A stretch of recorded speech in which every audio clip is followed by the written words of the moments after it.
Hello, everyone. Welcome to Durrett's Take. It's finally that time that the NFL draft is upon us, and therefore I should go over my NFL mock draft for y'all. Now, the one thing keep in mind, as I've said this every year, I do not project trades. So this is just if all the picks are as is, what will it look like?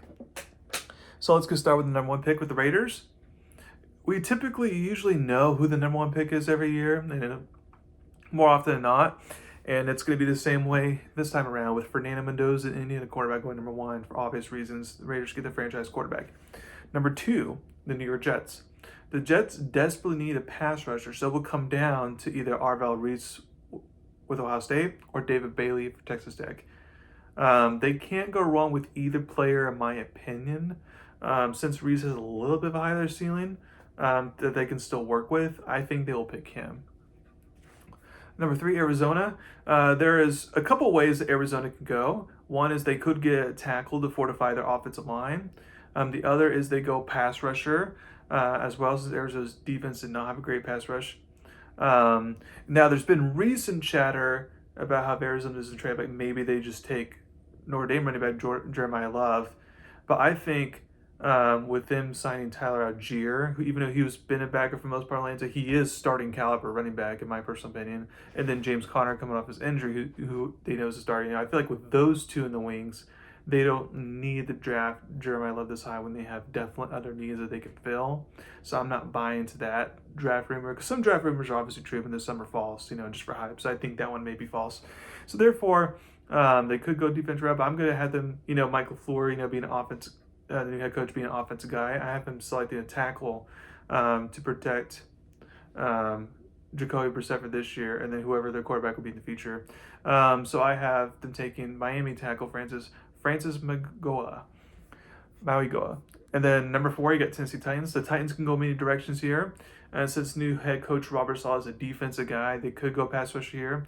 However, back when Saleh was with the Jets, he had Zach Wilson. He was trying to get weapons around. He got Brees Hall. He got Garrett Wilson, Elijah Moore, etc. So I think he wants to see in the second year of Cam Ward more weapons to really see what he can do.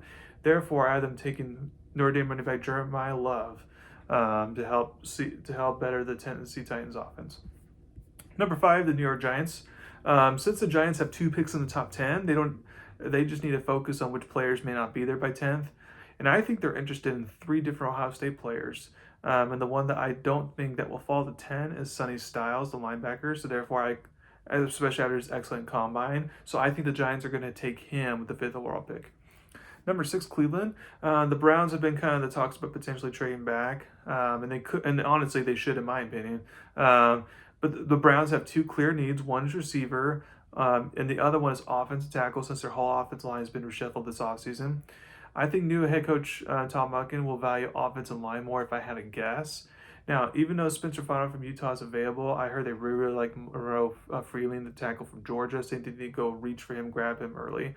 But again, don't be surprised on draft night if they trade back, so that way they can get him at a better pick, a better spot, if I should say.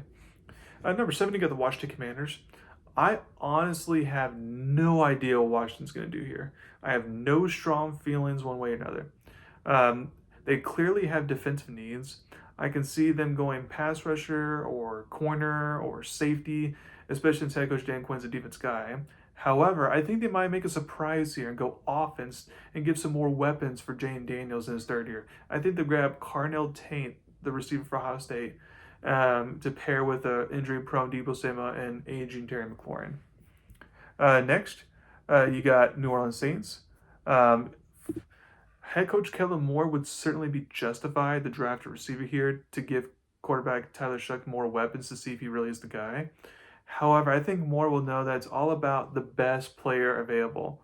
If Carnell Tate falls to them, then I think they take him. If not, then this spot is a little high to be drafting the second best receiver in the draft. Since the defense was not that great this past year, I think he goes pass rusher. And therefore I have them selecting David Bailey, the pass rusher out of Texas Tech. Number nine, Kansas City. Since the Chiefs don't expect to be drafting this high in the future, I think they really need to go with the safest pick that they can have at this moment.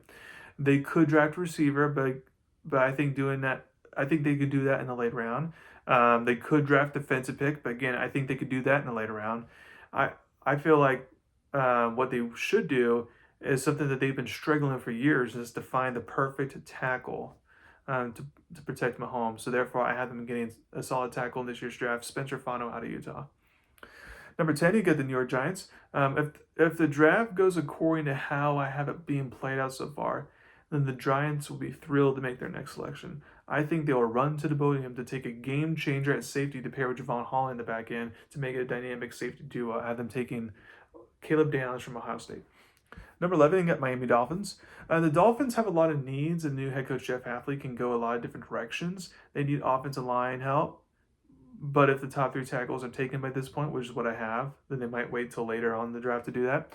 They need receiver help, but my gut feeling says they don't go that route, especially since Hafley is a defensive guy. I think he goes with that defense first. I think he goes either pass rusher or corner. In this case, knowing how important it is to get quarterbacks sacked like a Josh Allen and Drake May in his own division, I think Miami goes with a local pass rusher to please Miami fans and get them excited for the future. I have them taking pass rusher Reuben Bain Jr. out of Miami. Number 12, that was Cowboys. The Cowboys have a lot of needs on defense.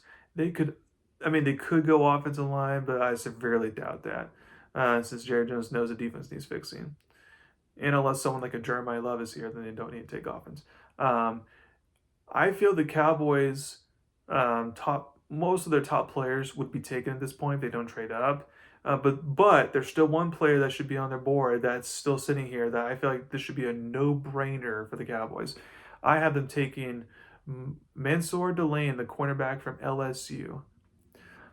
Number 13, LA Rams. I think Rams should focus on getting an offensive tackle for the future since there's changes there with Havenstein retiring and all that, and Matthew Stafford obviously needs protection. I'm not sure why that's being talked about that more often. Everyone just keeps on saying, oh, they're going to get a receiver, to pair with Puka eventually once Devontae ages out and all that. Like, they're going to get a receiver.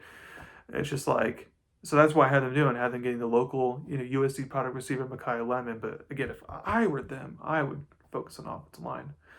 Number 14, you get the Baltimore Ravens. The Ravens have a lot of needs. They need to be better in the interior of their offensive line. They need some more wide receiver help. They also need another tight end. On defense, they need to acquire a defensive tackle. Since Jesse Minter's a defensive guy, I was leaning with him going with the defensive tackle. But however, that's still a little bit high for a defensive tackle with the amount of defensive tackles they are in this draft that are more like late first round type of prospects. So therefore, with Minter coming from both Jim and John Harbaugh for a while, both Harbaughs love a solid offensive line. You got to keep Lamar upright since he's been injured the last couple seasons. So therefore, I haven't taken a local product, offensive guard, Plailaga Lane from Penn State. Number 15, Tampa Bay.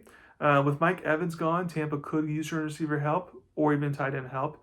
However, I know defensive mind Todd Bowles wants to improve his defense, specifically his pass rushing since he loves the blitz. Therefore, I think he gets a local pass rusher from the state of Florida to come in and be ready to contribute as an older prospect. I have him selecting pass rusher Akeem Mesidor out of Miami. Number 16, New York Jets. The Jets have many needs, but none more than at wide receiver to pair with Garrett Wilson. So I think they grabbed Jordan Tyson at Arizona State, who's coming off a major injury, but before that injury, he was considered a top 10 prospect. Number 17, Detroit Lions. The Lions can go two routes here. They can go offensive tackle or pass rusher. I think keeping a stationary quarterback like Jared Goff upright is more important if the team wants to shake off the disappointing year. So I have them taking an offensive tackle who can also has a history of participating in trick plays, which Dan Campbell will love. So I have them taking offensive tackle Caden Proctor out of Alabama. On 18, you got the Minnesota Vikings. Even though the Vikings didn't make the playoffs last year, they actually don't have a lot of needs. They do need a new center, but too high with the 18 pick. I think they could go with the safety since that's the one part of their defense that can use some help on the back end. So I have them taking the second best safety in the draft, who tested really well at the combine. I have them taking safety Dylan Theneman from Oregon. Number 19, Carolina Panthers. While Carolina could go defense with this pick, I think they bring in some more help for a quarterback, Bryce Young, since he's in a contract year and a prove-it year. They could grab a receiver here, but I think 19 is a little high to grab the fourth best receiver. So therefore, I think they'll go with the best tight end prospect in the draft, and they take Kenyon Sadiq out of Oregon. Number 20, Dallas Cowboys. Since the Cowboys took a great corner with their first pick, and the top two safeties are already off the board, I think they go with either pass rusher or linebacker. C.J. Allen would be the best next linebacker available, but to take him at 20 is a little high. And this class, though, it's a deep pass rusher class, so I think they go with that route, and I think they get Keldrick Falk out of Auburn. Number 21, you got Pittsburgh Steelers. This is where a quarterback like Ty Simpson from Alabama could come off the board if new head coach Mike McCarthy feels strongly about Ty Simpson. I originally thought that's what they were going to do, but I kind of pivoted since they do have other pressing needs on offense, like receiver, or more importantly, offensive line. So I think they grab an offensive tackle who can also play offensive guard, in my opinion, to help shore the offensive line for the Steelers, especially if Aaron Rodgers comes back for another year and is going to be playing behind the offensive line. So I have them taking Caleb Lomu, the tackle from Utah. Number 22, you got the LA Chargers. The Chargers could go some interior help on the offensive line. However, if that Penn State offensive guard is gone by this point, then they can wait another round for that. They could use another playmaker on offense. However, if tight end Sadiq's gone by then I think they can wait on more offensive help. That leads them to me drafting a defensive player. I think since Khalil Mack is in his potential final years, they need to get a pass rusher to replace him for the future. So I have them grabbing Cassius Howe out of A&M. Number 23, Philadelphia Eagles. The Eagles don't have a lot of needs. If they do trade A.J. Brown, they'll definitely need a receiver at some point, but I think they can wait on that. I think one clear that they do have is getting more offensive line depth. Since they've been having injuries there and all that, and players are getting older and all that. So I have them taking offensive tackle Blake Miller out of Clemson. Number 24, Cleveland Browns. Now, if the Browns take an offensive lineman with their top 10 pick, a lot of people will say, well, now they got to grab a receiver with this pick. And they would be right to assume that. Therefore, actually, though, I feel like Cleveland will go with a best prospect, like a high upside type of player. So I feel they're going to go with cornerback German McCoy out of Tennessee, who didn't play much last year with an injury, but assuming he recovers from his injury well, he's a good upside player. Number 25, Chicago Bears. The Bears were aggressive to trade for Max Crosby in the offseason, so that would tell you that they pick a pass rusher. And while there are still more pass rushers available, I feel like since none of the defensive tackles have been taken at this point, this is where you can start to see that come on. So I had them taking the top defensive tackle rated, Peter Woods out of Clemson. 26, Buffalo Bills. The Bills could use some help on defense, especially on linebacker and corner. However, with new head coach Joe Brady now taking over the show, I assume he will focus more on his side of the ball offense. They already traded for DJ Moore, and they have Khalil Shakir, so now they get a third receiver to pair with him. They get Casey Concepcion out of A&M. Number 27, you got the San Francisco 49ers. There's a lot of different things the 49ers can do here. They could go receiver despite Mike Evans getting Mike Evans a free agency, but I think they'll manage to do that later in the draft. They could go with a defensive player, especially at safety. However, knowing Trent Williams is getting older, I know they just extended him for 2 years, but I don't think he's going to be playing for that much longer. I think they should go offensive tackle to bring more depth to that position. This will be a reach a little, in the first round, but I have them going offensive tackle Max Anchor out of Arizona State. Next, you got Houston Texans. The Texans could use some offensive line help, but at this point, with all those offensive linemen taking the first round, I just wait for them to do that later and kind of get one of those like best prospect availables type of thing. So I have them getting an interior defense tackle, getting Caden McDonald out of Ohio State. 29, Kansas City. Drafting a receiver at the spot would make a lot of sense. Also, getting a corner to replace Trent McDuffie, who they traded to the Rams, that would also make a lot of sense. However, I just feel like at this point they want to get the best player available, and at this point, and they could, and something that they can use is pass rushing help. So I feel like they'll get kind of a local product. I feel that they'll get a pass rusher, Zion Young out of Missouri, as a surprise pick there. Number 30, Miami Dolphins. The Dolphins could go offense with this pick, but again, knowing, like I mentioned earlier with the new head coach being defense, I feel like he wants to fix the defense even more. So I feel like he grabs one of the best corners available at this point. He grabs Avion Terrell, the Clemson corner, with the 30th pick. 31st, New England Patriots. The Patriots have a clear need on offense and defensive lines. The question is which side of the ball they address first. They could go defense tackle or even pass rusher, but with the way the offensive line looked in the Super Bowl, I feel like that's where you got to go first. And even though it's a little bit high, I feel like they'll grab the second best guard available, and they get Chase Basontis, the guard out of A&M. And last but not least, Seattle Seahawks. The Seattle Seahawks don't have a lot of needs. They could go offensive guard, but especially if Basontis, like I just said, is taking him at this point, then they need to weigh on that. So it comes down to either running back or safety. A lot of people have the other Notre Dame running back, Jadarian Price, being taken here, especially since the Seahawks don't have a lot of picks in the draft. However, in the later, I feel like you can get good running backs later on in the draft. You know, like Jaden Price is not a first-round running back. You don't need to draft them there. So therefore, I think they take a safety who's a good spot to be drafted at this point, and they take Emmanuel McNeil-Warren out of Toledo. And then 10 other players to kind of watch for as the second round would begin. One, Ty Simpson.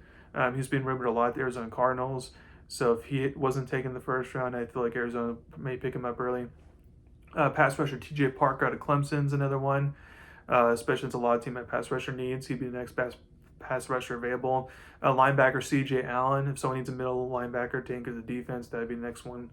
Quarterback Colton Hood out of Tennessee, he'd be the next best corner available. Defensive tackle Caleb Banks, he's coming off a major injury, but if his health is not a concern, then he has way high upside. Wide receiver Denzel Boston out of Washington, he's the next best receiver available. Then you got the other receiver, Amar Cooper Jr. out of Indiana. I assume the Raiders will take him in the second round if no one's taken by them. Then you got pass rusher R. Mason Thomas out of Oklahoma. He's a good prospect at this point. Then you got defensive tackle Lee Hunter from Texas Tech, who could be a steal at this point. And the last but not least, an offensive guard, Emmanuel Pregnon from Oregon. So thank you very much for listening to my podcast today. Please comment, chat about me. Thank you very much. You have a wonderful weekend of the NFL Draft.